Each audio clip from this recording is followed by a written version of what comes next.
Hello বন্ধুরা, welcome to model study point. Model study পয়েন্টে তোমাদের স্বাগত। তো আজকে আমরা বেঙ্গলি প্রথম ইন্টার স্কুল টেস্ট নিয়ে আমরা চলে এসেছি। তো চলো আজকের কোশ্চেনগুলো সলিউশন করে নিই।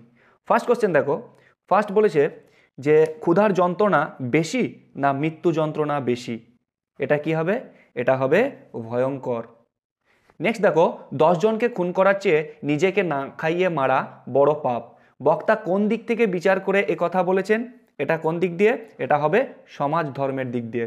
পরে দেখো, খাবার ঘর মুছেছ বাসিনি, এ কথা কে বলেছে? এ কথা বলেছিল মেজ বউ। পরে দেখো, জোর কথা কাটাকাটি হয়, ফলে কি হয়? চাওয়ালার বিক্রিটা বাড়ে। নেক্সট বলেছে আমি স্বকর্ণে শুনেছি। বক্তাকে, এখানে বক্তা হলেন ফজলু শেখ। কে না? ফজলু শেখ। নেক্সট দেখো, আমি জানালাটা খুলেই দিই, যা গরম। জানালাটা কোন দিকে ছিল? জানালাটা ছিল দক্ষিণ দিকে। ওকে, চলো নেক্সট কোশ্চেন আমরা দেখব। নেক্সট কোশ্চেন বলেছে তোমার বিনাটি পারো, কাকে বিনাটি পারতে বলা হয়েছে? এখানে পিয়ারা বানুকে বিনাটি পারতে বলা হয়েছে। শম্ভু ও অমরের মতে সবচেয়ে পপুলার হলো কি? সব থেকে প্রচুর পপুলার হলো লারে লাপ্পা। পরে বক্তিয়ার মরিতে প্রস্তুত সদা সংলাপটি কোন নাটকের? এটি হয়ে যাবে রিজিয়া নাটকের। হঠাৎ মিছিলের সামনের ছেলেটি খুব তীব্র গলায় বলে উঠল, কি বলে উঠল? চাল চাই, কাপড় চাই। পরের প্রশ্ন দেখো, আর কি এ বয়সে এত সয়? উদ্দিষ্ট উক্তিটির বয়স কত? 68 বছর। ওকে, পরের প্রশ্ন দেখো, রাতের নির্জন নিঃসঙ্গতাকে আলোকিত করে কে? দূর সমুদ্রের দীর্ঘশ্বাস। শক্তি চট্টোপাধ্যায়ের কোন ছদ্মনামে ফিচার লিখতেন? ইবলিশ। পরে দেখো, চিনিলাম আপনারে, বক্তা নিজেকে চিনেছিলেন কিভাবে? না আঘাতে আঘাতে, বেদনায় বেদনায়। পরের প্রশ্ন দেখো, পরের প্রশ্ন বলেছে নিদেন একটা চারিদিকে পেয়ারা ও নোনার গাছ, কিসের মতো? না টিয়ার পালকের মতো। কি হয়ে যাবে?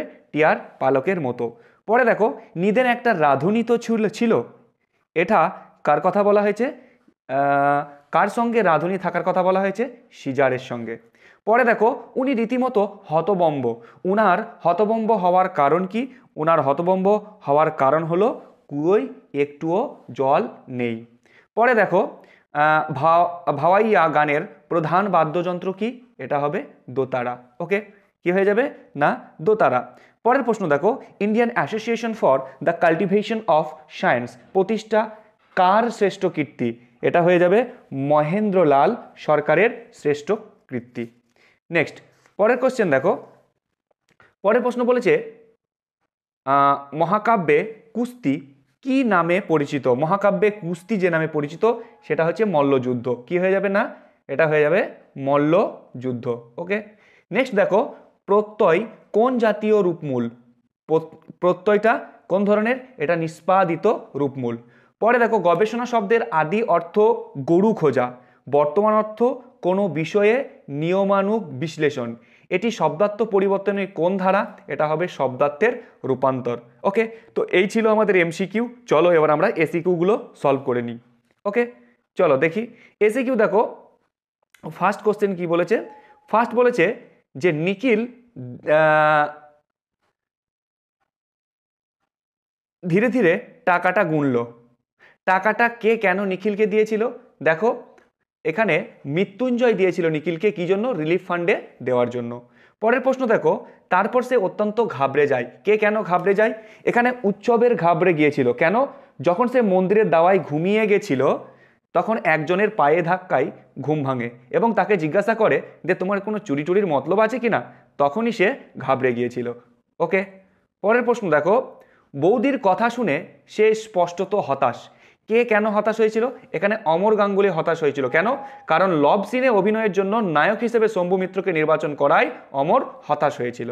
ওকে, নেক্সট কোশ্চেন। চলো নেক্সট কোশ্চেন দেখে নেব। নেক্সট কোশ্চেন বলছে একদিন ওকে বললাম। বক্তা ওকে কি বলেছিল? ওকে বলেছিল বিয়ে করার কথা, কিন্তু বলেছিল। পরের প্রশ্ন দেখো, মনে হলো লোকে মানবে না। কেন বক্তার এমন মনে হয়? কারণ ইংরেজি শিক্ষিত রুচিমান দর্শকের কাছে শুধু দৈহিক অঙ্গভঙ্গির মাধ্যমেই নাটকের অভিনয় যদি গ্রহণযোগ্য না হয় তবে তারা সেই পদ্ধতিটি কি মানবে না। তো ওকে, তো এই ছিল। পরের কোশ্চেন দেখি। পরের কোশ্চেন বলেছে, না, পিতা আপনার আজ্ঞাই যথেষ্ট। পিতা কে, তার আজ্ঞা কি ছিল? এই প্রশ্নটা তোমাদের হোমওয়ার্ক থাকবে, অবশ্যই তোমরা এটা কমেন্টে জানাবে। ওকে, পরের প্রশ্ন দেখো, কন্দনলতা জননীর পাশে এখন যদি না থাকি, এখন না থাকায় কবির মনে কি অনুভূতি হয়েছে? কবির মতে অনুভূতি হয়েছিল যে কেন ছবি আঁকা, গান গাওয়া এবং লেখালেখি এগুলো সব কি, এগুলো সব অর্থহীন। পরের প্রশ্ন দেখো, পরের প্রশ্ন কি বলেছে? পরের প্রশ্ন বলেছে, বহুদিন শহরে আছি। বহুদিন শহরে থাকার ফলে বক্তার কোন অভিজ্ঞতা লাভ হয়েছে? না, নির্বাচারে সবুজ ধ্বংস করে ধূসর নিষ্প্রাণ নগরের সংকৃতের বিস্তার। এই যে জিনিসটা, এটাই কিন্তু কবি বুঝতে পেরেছেন। পরের কোশ্চেন আমরা দেখব, ঘুমহীন তাদের চোখে হানা দেয়। ঘুমহীন তাদের চোখে হানা দেয়, কি হানা দেয়, কেন? তার কারণ এখানে বলেছে তাদের চোখ ঘুমহীন কেন? সভ্যতার ক্লান্তি এবং বিপন্নতায় তাদের চোখ ঘুমহীন। পরে বলছে, একটি তারা এখনো আকাশে রয়েছে, তারাটি দেখে কবির কি মনে হয়েছে? এখানে কোনো এক গ্রাম্য বধূর কথা মনে করেছে, যে বাসর রাতে গোধূলি মোদির যে মেয়ে, তার কথা মনে হয়েছে। পরের প্রশ্ন দেখি আমরা, সেই রাতে চিৎকার উঠেছিল। কখন, কাদের জন্য চিৎকার উঠেছিল? আটলান্টিস যখন সমুদ্র গর্ভে তলিয়ে গিয়েছিল তখন কৃতদাসদের জন্য চিৎকার উঠেছিল। কোথাও শাখা হলে বুঝতে পারতাম, বক্তা কি বুঝতে পারতেন? দেখো, কোথাও শাখা হলে সেদিন বুঝতে পারতো যে বাড়িতে অরন্ধন হবে এবং রাতে মেঝেতে শুতে হবে। চলো পরের প্রশ্ন আমরা দেখব। পরের প্রশ্ন বলছে, কোন ধরনের বাক্যকে অনুজ্ঞাসূচক বাক্য বলা হয়? দেখো, বাক্যের মধ্যে আদেশ, উপদেশ, অনুরোধ ইত্যাদি করা হলে সেই বাক্যকে অনুজ্ঞাসূচক বাক্য বলে। পরে দেখো, রেজিস্টার কি? ভাষা ব্যবহারের সময়কালীন পরিপ্রেক্ষী অনুযায়ী, অর্থাৎ উপলক্ষ অনুযায়ী উপভাষা বা মৌলিক ভাষার যে পরিবর্তন হয় তাকে আমরা রেজিস্টার বলি। পরের প্রশ্ন, ঐতিহাসিক শব্দার্থ তত্ত্বের আলোচ্য বিষয় কি? সময়ের সঙ্গে ভাষার অর্থের পরিবর্তনের আলোচনা, এটাই হচ্ছে ঐতিহাসিক শব্দার্থ তত্ত্বের আলোচ্য বিষয়। তো এই ছিল আমাদের প্রথম first inter school test Bangla. তো যদি ভালো লাগলে অবশ্যই তোমরা লাইক, শেয়ার, কমেন্ট করবে। আর তোমাদের যদি এই টোটাল নোটস অর্থাৎ বাংলা ছাড়াও অন্যান্য সাবজেক্ট টোটাল নোটসের প্রয়োজন হয়, অবশ্যই তোমরা নিচে দেওয়া নাম্বারে কন্ট্যাক্ট করবে। তো চলো আজকে এই পর্যন্তই, দেখা হবে পরের ভিডিও। টাটা।